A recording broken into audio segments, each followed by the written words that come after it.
We're reading from 100 verses of Old Japan,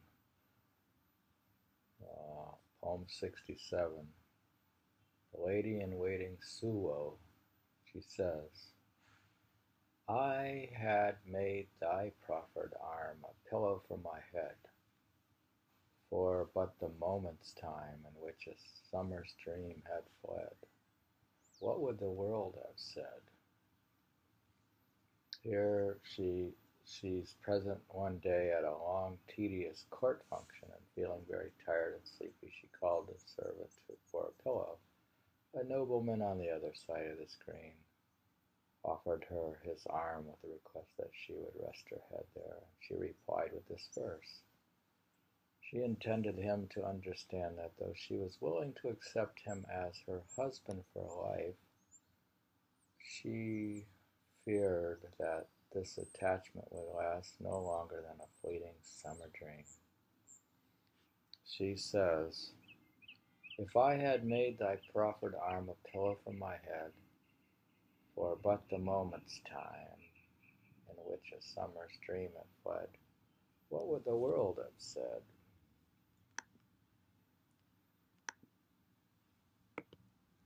Retired Emperor Sanjo. If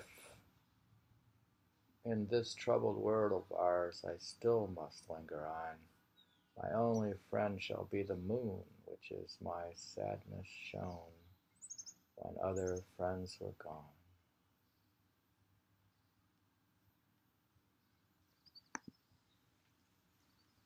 Poem 69. The Priest Knowing.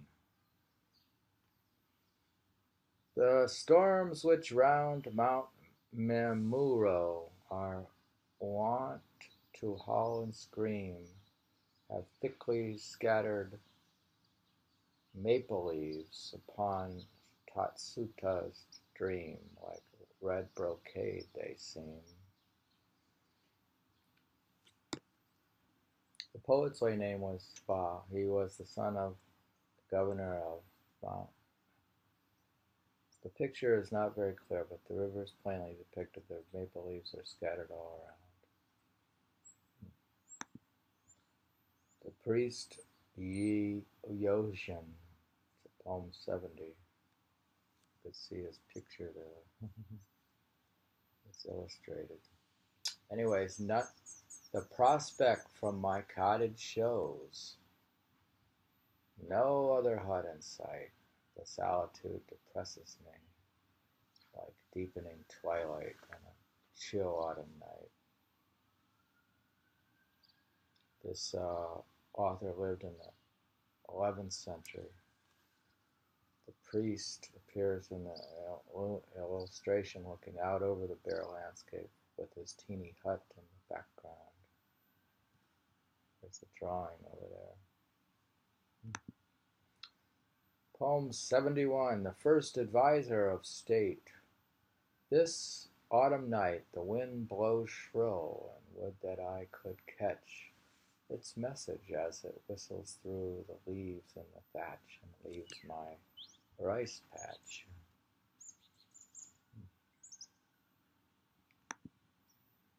Lady Key of the House of Princess Yoshi. The sound of ripples on the shore never falls at Takashi. My sleeves all worn and wet with tears should surely prove to thee I too will constant be.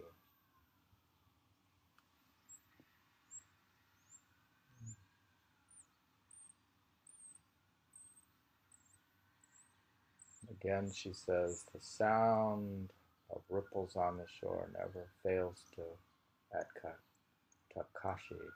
My sleeves all worn and wet with tears should surely prove to thee I too will be constant.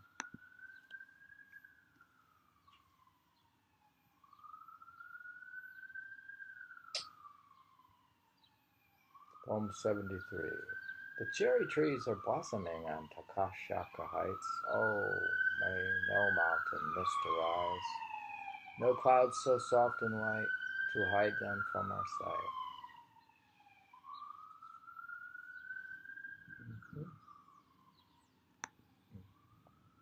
Poem 74. Oh, Kwana, patron of this hill, the maid for whom I pine is obstinate and wayward like the gust around thy shrine. What of those prayers of mine?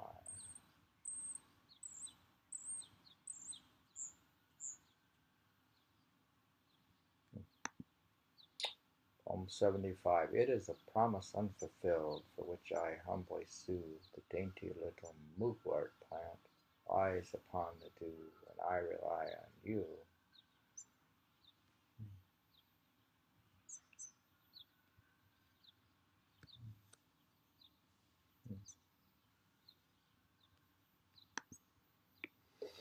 Poem 76.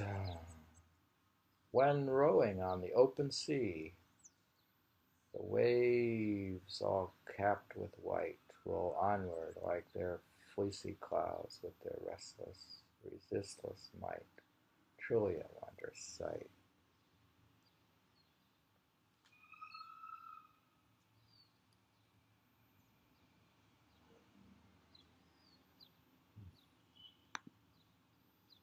The emperor, retired emperor, the rock divides the stream in two, and both with might and main go tumbling down the waterfall. But well I know the twain will soon unite again.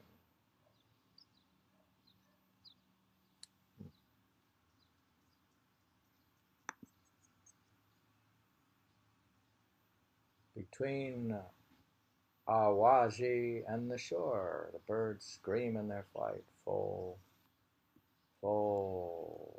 oft they've made the Sumagard toss through a sleepless night until the morning light.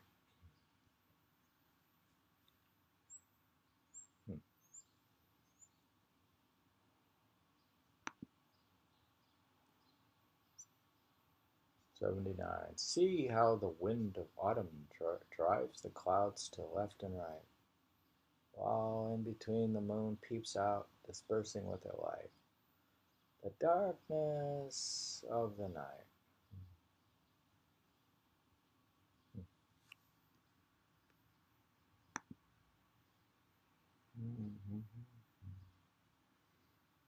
My doubt about his constancy is difficult to bear. Tangled this morning are my thoughts, as is my long black hair. I wonder, does he care?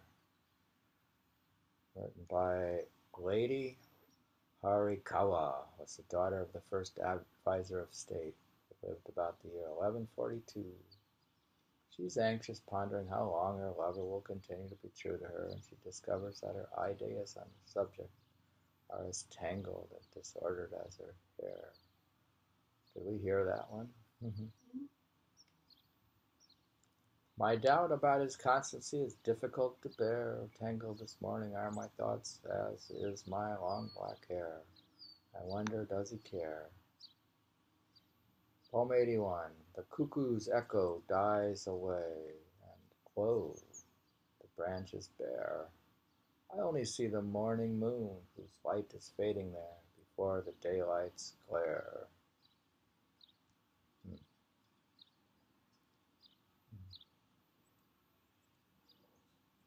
Says the cuckoo cries through the night until its eyes go bloodshot.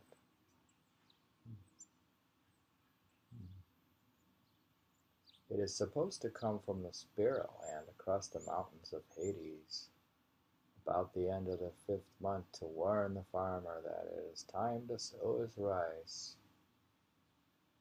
In the illustration, we see the morning moon setting behind the hills and the cuckoo flying away.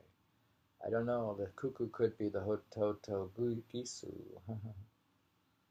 Now it says he's supposed to be telling them when to plant the rice. I'll read that again.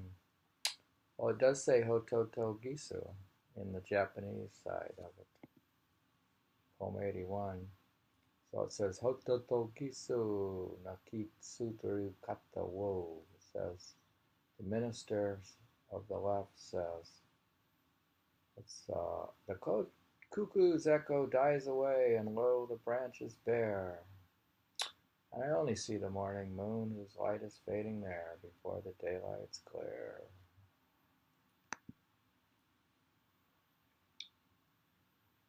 Now we have 82. How sad and gloomy is the world, this world of sin and woe. Ah, while I drift along life's stream, tossed helpless to and fro, my tears will ever flow. Seems that these priests are kind of sad to being a priest.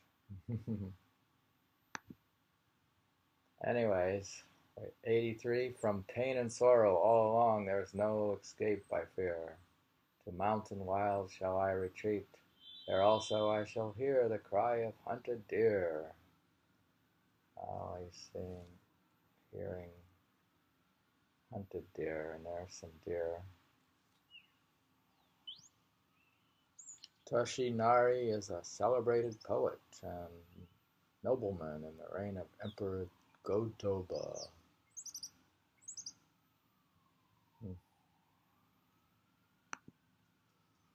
Minister Fujiwara. Time was when I despised my youth as childhood only can. What would I give for boyhood now, when finishing life's span an old decrepit man? Seems he doesn't want, whatever. 85. All through the never-ending night I lie awake and think. In vain I look to try and see the daybreak's nimble blink, peep through the shutters clink. They got the drawing of the house there. The priest was the sun, and he looks in vain to catch the first glimpse of daybreak.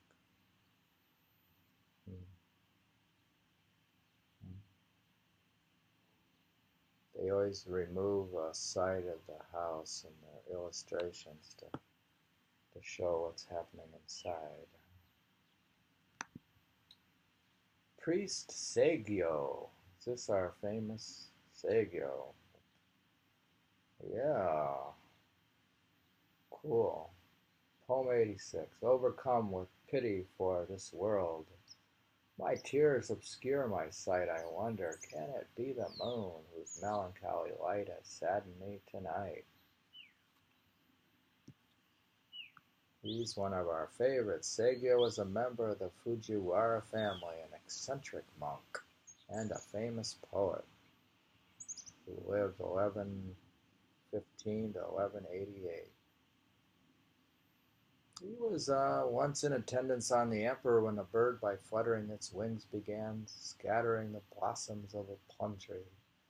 The emperor directed him to drive off that bird, but the priest, with an excess of zeal, killed it by a stroke of his fan. On reaching home, his wife told him that she had dreamt that she was changed into a bird, and that he had struck her. And this incident made such an impression upon him that he retired from the court and spent the rest of his life in the church. Goodness. Interesting story. Seigyo says, overcome with pity for this world, my tears obscure my sight. I wonder, can it be the moon whose melancholy light has saddened me tonight? Interesting story about Seigyo. Look at his picture, huh? And the moon. We are reading from 100 verses of the Old Japan, and we end with one of our favorites, Seigyo. Interesting story.